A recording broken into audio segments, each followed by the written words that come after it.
Ya, di sini saya akan menjelaskan implementasi multiple place Ansible untuk efisiensi pengelolaan komputer dan jaringan di Rakit Learning Center. Jadi tugas ini sebenarnya kelompok, tapi saya sendiri. Nah, untuk latar belakangnya itu di sini ada beberapa poin-poin. Yang pertama itu ada pengelolaan IT di era digital, itu kita pecah jadi 3 poin. Terus juga ada solusi sebagai solusi otomatisasi. Nah, ini juga ada 3 poin. Yang pertama itu pengelolaan IT di era digital, komputer dan jaringan jadi komponen penting, nah termasuk di sektor pendidikan. Yang kedua, Rakit Learning Center ini butuh sistem efisiensi untuk infrastruktur IT. Yang terakhir itu ada tantangan. Pengelolaan ini manual, tidak efektif, memakan waktu dan sumber daya. Eh, Terus solusinya, eh, solusi efisiensi dengan Ansible. Ya, ada 3 poin juga. Di sini ada open source tool, ada multiple place, dan hasil. Nah, yang pertama ini open source untuk otomatisasi, konfigurasi, dan manajemen jaringan. Dan kedua itu ada multiple place, pengaturan jaringan dan komputer secara bersamaan. Terakhir adalah hasil. Hasilnya ini efisiensi jadi lebih tinggi, konsistensi, dan minim kesalahan. Nah, untuk manfaatnya sendiri di sini itu eh, ini manfaat dan keuntungan ya. Jadi ada 3. Di sini ada bisa mempermudah konfigurasi piranti atau device. Yang kedua efisien juga dalam pemantauan, maintenance. Terus terakhir juga ada IT staff fokus pada pengembangan teknologi pembelajaran. Juga di sini ada observasi dan lokasi waktu observasi. Di sini ada lingkup observasi, yaitu mencakup fokus pada kegiatan belajar menggunakan Zoom. Terus juga kita bisa memantau kualitas jaringan internet pada saat kelas online. Yang terakhir juga kita bisa observasi di kelas dan langsung ke lembaga untuk melihat kondisi infrastruktur. Terus juga di sini ada waktu dan lokasi dan waktu observasi. Nah, ini untuk lokasinya itu ada di Jalan Tebet Timur Raya nomor 15. Dan waktunya itu Senin 26 Maret 2024.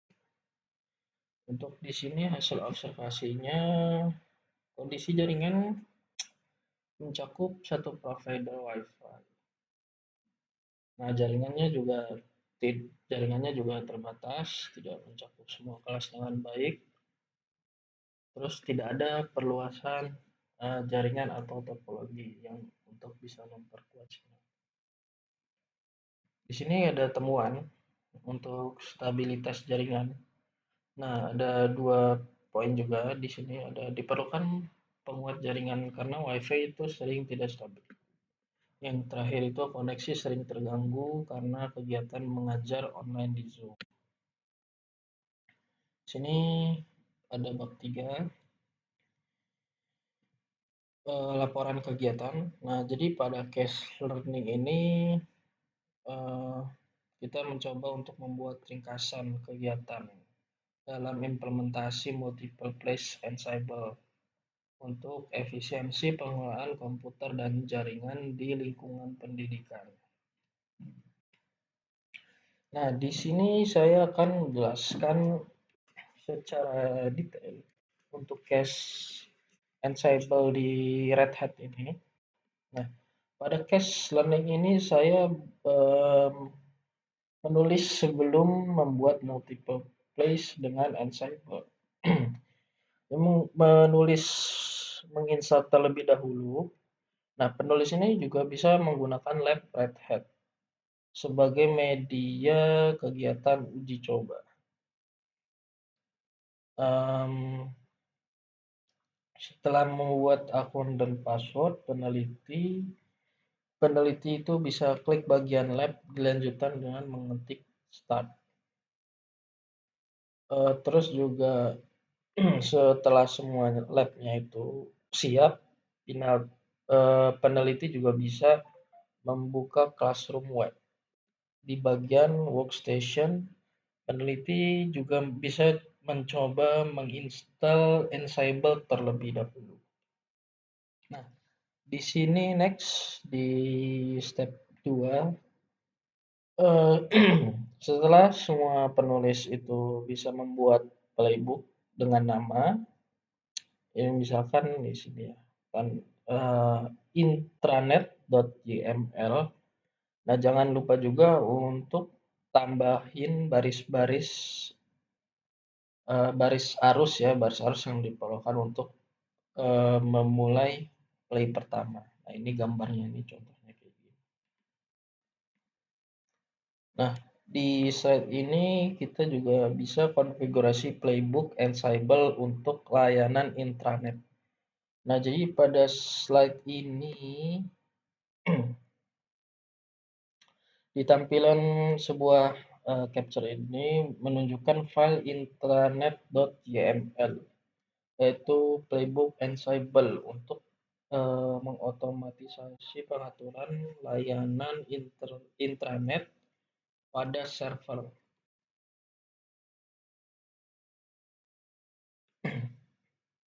Nah, file ini juga ditulis dalam format YAML dan mengandung beberapa langkah penting yang akan mengotomatisasi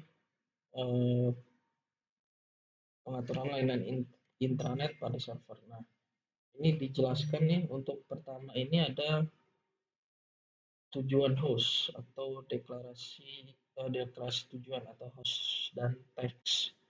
Nah, baris pertama ini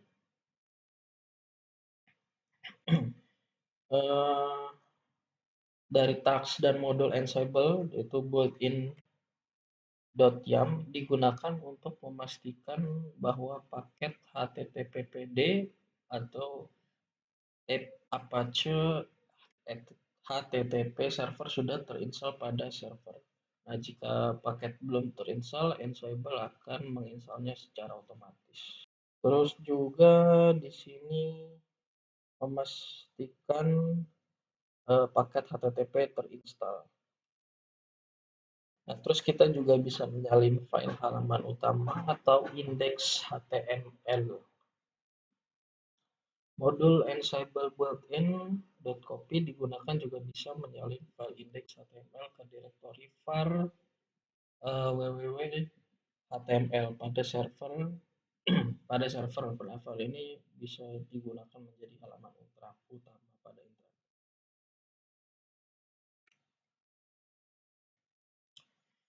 Di slide yang 10 ini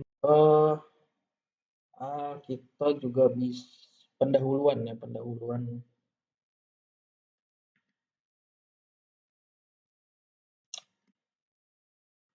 Nah, pada di slide ini kita akan membahas implementasi playbook Ansible ya, yang juga bernama intranet.yml. Nah, jadi playbook ini digunakan untuk mengotomatisasi konfigurasi layanan intranet. Penerapan multiplace ini dalam Ansible memungkinkan proses pengelolaan server dan jaringan di Rackets. Nah, tujuannya itu bisa mengatur halaman intranet, mengaktifkan dan memastikan bahwa layanan berjalan dengan baik. Nah, terus juga dia bisa menyalin file di halaman intranet menggunakan modul Ansible built-in.copy. Nah, untuk disalin ke indeks HTML. Nah, untuk kodenya ini bisa nama firewall permits access to HTTPD service ansible.builtin.firewallD. Nah, portnya itu pakai 80, terus juga permanennya itu true, state-nya enable. Cara aktifnya itu model ensemble.builtin.service juga digunakan, bisa mengatur layanan HTTPD pada web server ketika sedang berjalan dan otomatis aktif. Terakhir, hasil ini bisa terlihat bahwa juga teks yang dikonfigurasi tertulis sudah oke, dan bisa diubah menjadi change. Untuk mendapatkan hasil ini dilakukan terakhir sehingga Ansible sudah bisa dijalankan. Nah, kurang lebih mungkin seperti itu.